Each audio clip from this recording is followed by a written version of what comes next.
Anytime over the next 9 days, Donald Trump could arrive at, well, this jail with this granulated video, but this is the entrance to the jail in Georgia to surrender. Trump has not indicated exactly when he will show up. The 18 other people facing indictments alongside him in the state's 2020 election probe face this very same question. Rudy Giuliani, for his part, says he will turn himself in next week. Trump's former chief of staff, Mark Meadows, he isn't talking about turning himself in. What he's focused on now, it seems, is trying to get his case moved out of Georgia and into federal court. Either way, it seems clear a lot could happen between now and August 25th, which is the deadline to surrender for all of them. CNN's Nick Valencia, he's outside the courthouse in Atlanta with much more on this. Nick, what is exactly expected to happen when they do surrender?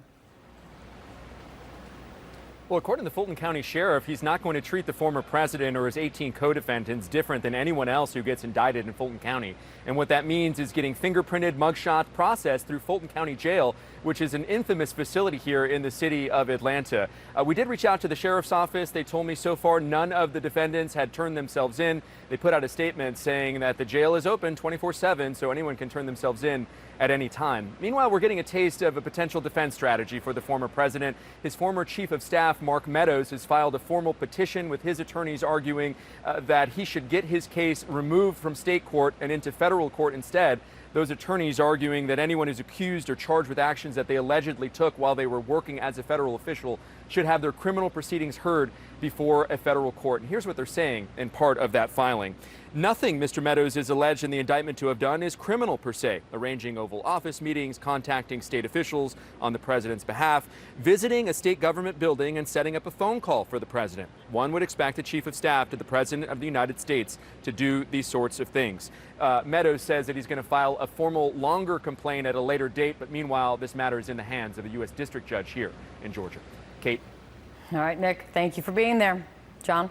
All right, with us now, CNN political commentator S.E. Cupp and CNN senior political analyst John Avlon. Friends, there is a Republican presidential debate scheduled 1 week from today, if I'm not mistaken. Yeah. I'd like to talk about this with you, John, here, and S.E. over here, disembodied S.E. Cupp over there. And I want to role play. I'm going to play the role of conventional wisdom. John, I'd like you to play John Avlon. S.E., I'd like you to play S.E. Cupp. Duly noted. All right. And seen. You admittedly have better roles. Okay, conventional wisdom, me. Donald Trump should not go to this first debate 1 week from today. He is the front runner in this campaign. He has nothing to gain by showing up. John Avlon. Oh, conventional wisdom. When won't you be wrong? Look, that is absolutely what political consultants would say. You're in the pole position. Don't debate. It can only bring you down. I would argue that these times have nothing relation with normal, and Donald Trump actually should go and be the leader of his party, right? He's going to go back down to Georgia. He's going to dominate the cycle, and he's go there and answer your critics in person. Don't let him just punch up on a disembodied Donald Trump. Actually flex. This is an argument Matt Lewis made in the Daily Beast earlier today, I think very persuasively. Since when has Donald Trump done whatever anybody tells him, particularly political consultants? And I think then it's incumbent upon the people on stage to actually have a clear contrast and take a shot and take a stand.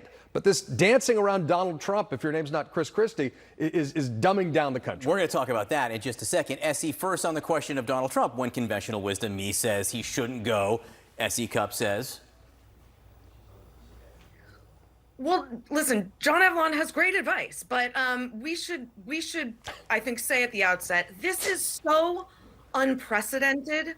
The idea that we have a former president of the United States who is facing 4 indictments, 90-plus charges, 712 years in prison while he's running for president. That's one. And 2, and is facing off against opponents who refuse to make this a thing.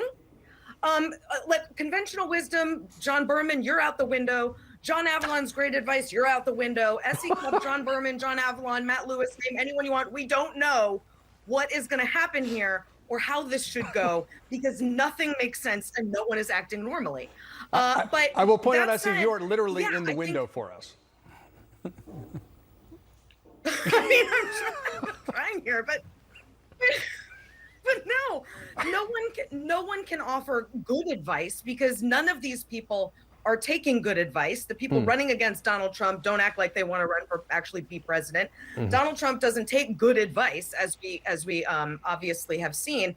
So listen, he could show up and, as John says, look like a leader, look like the tough guy that he is. He could stay home and not risk any bad moments or disadvantages. It's really up to the other opponents, the other would-be candidates, to decide what they want to make of this debate. All right, let me then play conventional wisdom. And please don't criticize me. I'm playing a role here, Essie. So don't drag me down. I am now conventional wisdom saying, and this is current conventional wisdom. Yes, that could change. If you are a Republican who wants to be the Republican nominee, part of the conventional wisdom now is you can't upset the Trump wing of the Republican Party. So you can't go on that stage, whether Trump is there or not, and mention the fact he's been indicted, 4 times. What do you say to conventional wisdom, Essie? I mean, it's so ridiculous. The only way to win and become president is to beat the front runner, and they won't go after like the biggest elephant in the room for the most part. It's absurd. For people like Ron DeSantis, this is maybe his last chance to, turn his campaign around. For other people like Tim Scott and Nikki Haley, this might be the first time most Americans have seen them debate. So it's an important opportunity for them too. Chris Christie, who's been swinging at Donald Trump over the course of this campaign, has an opportunity to knock him down a few pegs. But if all the candidates refuse to say to their audience, look, you like Donald Trump, I like Donald Trump, that's fine, but he's probably going to be in prison within the next year or two, let's elect someone else. If none of them will say that, this is a complete fraud of an election. And all of these candidates are running vanity projects. What do you say to conventional wisdom and Essie Cup? Look, I agree with SC that there's this cowardly denialism that is seeping into the Republican Party, with a few honorable exceptions. Campaigns are about contrasts. They're about showing the confidence to actually lead. And that means confronting reality and making a reality-based argument for why he is a wounded elephant frontrunner, which he is. 91 counts, that's not any sign of strength, however you want to spin it.